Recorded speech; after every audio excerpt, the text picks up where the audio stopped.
내 인생에 이 퇴직금, 어떻게 보면 평생을 살아온 돈을 진짜 어떻게 아무 생각 없이 장사나 해볼까? 폐업의 길로 가는 경우가 거의 뭐 7, 80%가 되지 않는가. 대표님, 퇴직하고 창업하시는 분들이 되게 많잖아요. 치킨집이나 뭐 카페 막 이런 거를 그냥 쉽게 생각하시는 분들이 많은 것 같은데 이게 오래 갈 수 있나요?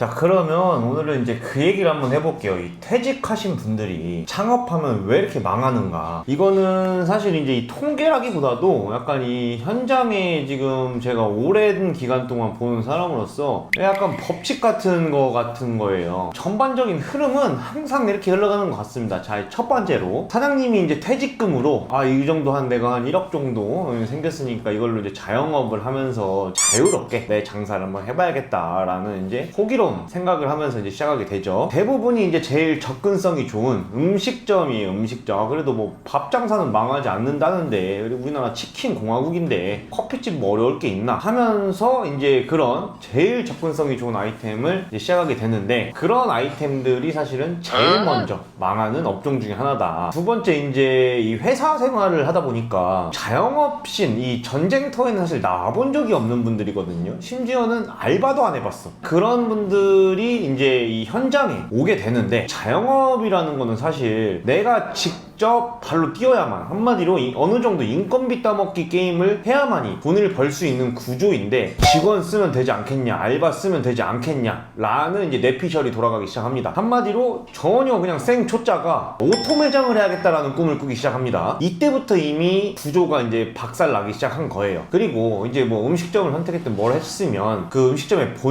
본질에 대한 것부터 깊게 생각을 해봐야 되는 건데, 일단 뭐 상권도 거기가 어울리지 않은 상권일 뿐더러 거기에다가 또 돈은 또 이제 퇴직금이 있으니까 거기에 인테리어로 이제 갖다 붙기 시작합니다. 뭐 이쁘고 뭐 이렇게 깔끔하고 뭐 세련되게 하면 손님들이 알아서 찾아오겠지. 이게 이제 완전한 착각이에요. 어떻게 보면은 하나는 알고 열은 몰라버린다. 사장님이 또 이제 이미 마인드 자체가 나는 프로토 혹은 반오토로 갈 거라고 하다 보니까 일을 다 알지 못하는데 알바를 뽑고 직원을 뽑아서 굴리기 시작합니다. 또 이제 일을 잘하는 직원, 그리고 오랜 시간 동안 근무할 수 있는 직원 등을 뽑아야 되기 때문에 또 인건비도 사장님이 직접 하는 매장 대비해서 뭐 인건비도 1.5배 막 2배씩 들어가기 시작해요. 그리고 이제 뭐 아무리 뭐 장사가 또 잘 된다고 한들 이거 뭐 사장님이 일을 모르기도 하고 하니까 계속 이제 원가율은 올라가게 되고 인건비도 치솟기 시작하고 직원들한테 매번 끌려다니기 시작하고, 그러면서 어느덧 오픈빨은 빠지고 적자 매장으로 나도 모르게 어느 순간 망가지는 사례 너무나도 많이 봅니다. 그러니까 매출은 충분히 나오는데 이 사장님이 오토를 할 생각만 가득하겠다 보니까 인건 비율이 막 30%가 넘어가고 원가율은 40%, 50%에 가고 있고, 원래 그런 컨셉의 매장이 아님에도 불구하고 오토 매장을 함으로 인해서 매장이 똑같은 브랜드가 이 사장님이 운영을 하니까 그렇게 변질되기도 하는 경우가 저희 가맹점에서도 그런 사례가 실제로 존재합니다. 그러다 보니까 이제 갑자기 적자가 발생하죠. 그 매출에 적자가 나면 절대 안 되는 건데, 그러니까 이제 알바나 직원들을 쥐어짜기 시작해요. 그리고 이제 알바나 직원들 입장에서는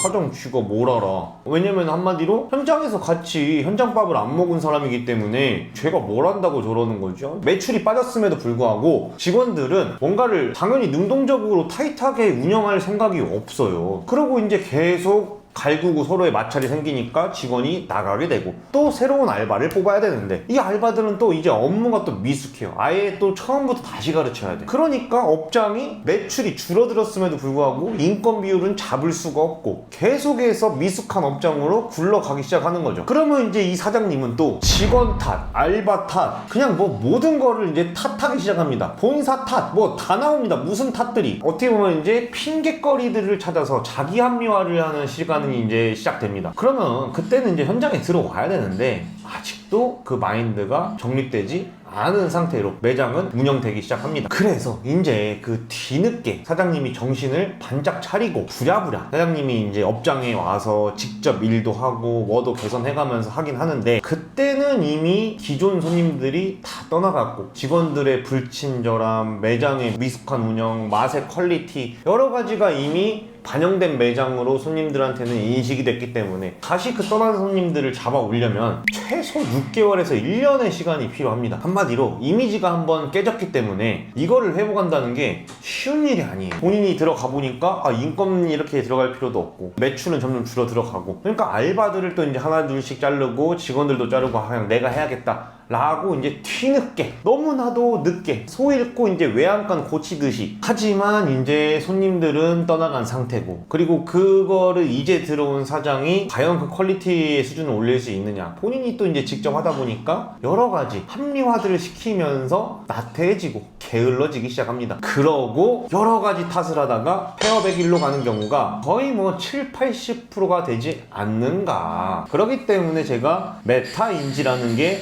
반드시 필요하다라는 거고, 결국은 사장을 내가 선택한다는 것은 모든 탓은 나에게 있다라는 기본적인 마인드가 필요한 사람이 장사를 하고 사업을 해야 되는 거는데, 이거 뭐 그냥 원래 살던 대로 남 탓만 해버리면은 아무것도 개선이 될 수가 없는 구조를 가지고 있는 걸 선택한 거다. 그렇기 때문에 이 준비 과정이 반드시 필요하다라고 하는 거고, 특히나 그냥 직장 생활만 해보다가 이런 자영업화에 대한 경험도 한 번도 해보지 않고, 특히나 우리가 또 이런 착각을 해요. 뭔가 내가 이제 항상 매장을 가다 보면, 항상 우리가 가는 소비자의 입장에서 보면 점심시간, 저녁시간, 카페도 뭔가 항상 사람이 많은 시간에 내가 소비자니까 그 시간에만 가게 된단 말이죠. 근데 실상 자영업을 까보면 그때는 피크타임이고, 그 피크타임 외에는 손님이 그렇게 많지 않은 경우들이 너무나 많고, 더 중요한 건 우리가 그냥 보기에는 저거 그냥 저렇게만 하면 되는 거 아니야? 라고 보이겠지만, 이 자영업은 사실 직장인과는 다르게 A부터 Z까지 모든 걸 내가 해야 돼요. 직장으로 따진다고 하면 노무, 인사, 회계, 기획, 마케팅, 운영, 직원 관리부터 뭐 그 외에 부수적인 모든 수리도 해야 되고, 뭐 청소, 뭐 이거는 그 직장인으로 있을 때의 강도로만 따진다고 하면 진짜 한 10배 되지 않나? 그리고 그거에 따른 정신적인 스트레스까지